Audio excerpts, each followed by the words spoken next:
नमस्कार दोस्तों, मैं आपका होस्ट जुल्फिकार जोशी आपका स्वागत करता हूं मैं आरएम शॉर्ट्स में, जिसमें हम लेके आते हैं दिन भर की स्पेस और डिफेंस न्यूज की टॉप 3 खबरें। तो चलिए जान लेते हैं। दोस्तों, हमारी सबसे पहली खबर आ रही है GSAT-11 की तरफ से, जो कि एक कम्युनिकेशन सैटेलाइट होने वाली है और इसको फ्रेंच गुयाना से वापस बुलाया गया था इसरो के द्वारा, जो कि एरियन स्पेस के द्वारा लॉन्च किया जाना था और 26 मई को इसका लॉन्च होना था, पर उससे जस्ट पहले रातों रात इसको भारत वापस बुला लिया गया और इसमें कुछ एडिशनल चेक करने थे इसरो को। और ये चेक क्या होने वाले थे मैं आपको ये भी बता देता हूं। असल में जो GSAT-6A था, जिससे कम्युनिकेशन लॉस्ट हो गया था इसरो का और आज तक उससे भी कम्युनिकेशन नहीं हो पाया है, तो उसमें यह बताया जा रहा था कि पावर फेल्योर हुआ है।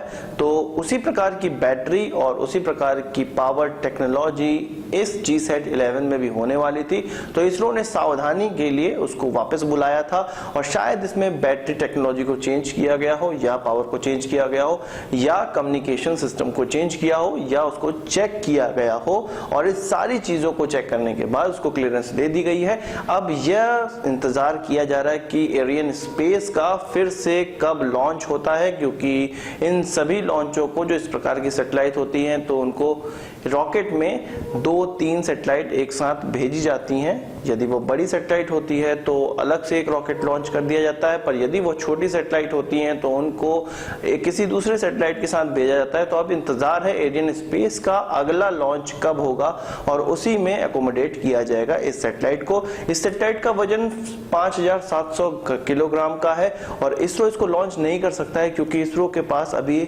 ऐसे रॉकेट नहीं है जो 4 टन से ज्यादा वेट को अंतरिक्ष में ऑर्बिट में बैठा सके। तो बात करते हैं अपनी अगली खबर की, तो वो सेशल्स की तरफ से आ रही है। 2 दिन पहले खबरों में मैंने आपको बताया था कि सेशल्स जो एजम्सन आइलैंड पे भारत को डेवलपमेंट वर्क दे रहा था कुछ दिनों पहले या 1 साल पहले, उसको उसने निरस्त कर दिया है और कहा है कि जो 25 जून को जो उनके प्रेसिडेंट की भारत यात्रा होने वाली है, वो नरेंद्र मोदी जी से मिलेंगे और वहां पर यह मुद्दा नहीं होने वाला है। तो इसको माना जा रहा है कि एजम्सन आइलैंड पे जो भी इनेबलिंग वर्क था, वहां के कोस्ट गार्ड के लिए जेटी डेवलप करनी थी हमें और वहाँ पे उनके रहने के लिए व्यवस्था करनी थी, एयर स्ट्रिप मेंटेनेंस करना था और बहुत सी चीजें काम वहाँ पर एजम्सन आइलैंड में होना था। नेवल वर्क बेसिकली वहाँ पर होना था, उसका कॉन्ट्रैक्ट भारत से छीन लिया गया है और ये कहा जा रहा था कि वो चाइना के दबाव में ऐसा हुआ है। तो अब ये खबर निकल कर आ रही है कि जो उनके प्रेसिडेंट की भारत यात्रा होगी उसमें उनको डॉर्नियर प्लेन गिफ्ट किया जाएगा और ये भारत की एक रणनीति हो सकती है पुनः सेशल्स को अपने पक्ष में करने की। वहीं मैं आपको बता दूं कि जो यह प्रोजेक्ट हमारे हाथ से गया है, इंडिया के हाथ से गया है, उससे पहले उनकी फ्रांस से उनके जो भी ऑफिसर्स हैं, जो भी डेलीगेशंस हैं, उनसे मुलाकात हुई थी और उसके 1 महीने के बाद यह अनाउंसमेंट कर दिया गया था कि भारत अब वहां पे कोई भी डेवलपमेंट वर्क नहीं करेगा। और हमें यह भी जान लेना चाहिए कि भारत का फ्रांस के साथ कूटनीतिक संबंध बहुत प्रगाढ़ हो चुका है।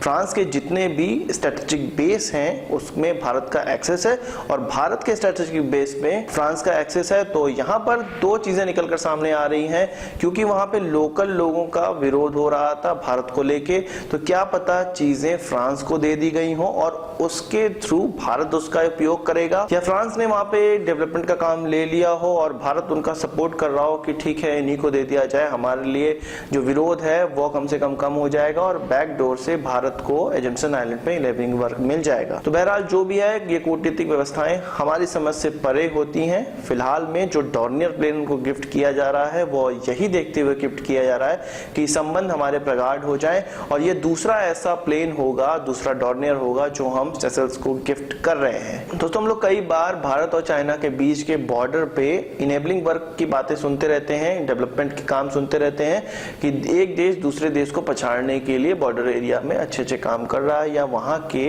ग्राउंड फैसिलिटी को इंप्रूव कर रहा है। तो इसी को मद्देनजर रखते हुए चाइना के कुछ डेवलपमेंट सामने आए हैं। वो 3 एयरपोर्ट वहां पे डेवलप कर रहा है बॉर्डर एरिया में भारत और चाइना के बीच में, जहां पे वो पैसेंजर एयरप्लेन तो चलाएगा ही, पर साथ ही साथ जब उसको इसके स्ट्रेटेजिक इस्तेमाल करना होगा, अपनी आर्मी के लिए इस्तेमाल करना होगा, रसद सामग्री पहुंचाने के लिए इस्तेमाल करना होगा बॉर्डर एरिया में, तो वहां पर उसका इस्तेमाल उस तरह भी वो कर सकता है। तो यह 3 क्षेत्र मैं आपको बता देता हूं जहां जहां पे एयरपोर्ट डेवलप हो रहे हैं। हैं। इसमें सबसे पहला है ल्युनजे, दूसरा है सिगत्से और तीसरा है बुरंग। और यह कहा जा रहा है कि 2022 तक ये पूरे एयरपोर्ट तैयार हो जाएंगे। इसमें जो पहला वाला है ल्युनजे, वो अरुणाचल प्रदेश के पास में डेवलप हो रहा है, बॉर्डर से कुछ किलोमीटर की दूरी पे डेवलप हो रहा है और यह कहा जा रहा है कि ये काफी महत्वपूर्ण बेस उनका होने वाला है। बात करते हैं बुरंग एयरपोर्ट की, तो वो ट्राई जंक्शन, जहां पे चाइना का तिब्बत, नेपाल और पिथौरागढ़ जो कि उत्तराखंड में है, ये तीनों जहां पे जुड़ते हैं वहां पे बुरंग वहां पे डेवलप किया जा रहा है, बुरंग एयरपोर्ट डेवलप किया जा रहा है। उसी तरह हम लोग बात करें सिगत्से एयरपोर्ट की, तो वो डोकलाम प्लेटू के पास में भारत के सिक्किम और सदर्न तिब्बत, ये तीनों जहां पर मिलते हैं वहां पर डेवलप किया जा रहा है। तो आप समझ सकते हैं कि डोकलाम के लिए भी इसका कितना महत्व है चाइना के लिए। पर इन एयरपोर्ट का कुछ ड्रॉबैक भी है। यह एयरपोर्ट लगभग समुद्र तल से 4 किलोमीटर की ऊंचाई पे होंगे, तिब्बतियन प्लेटूज पे होंगे।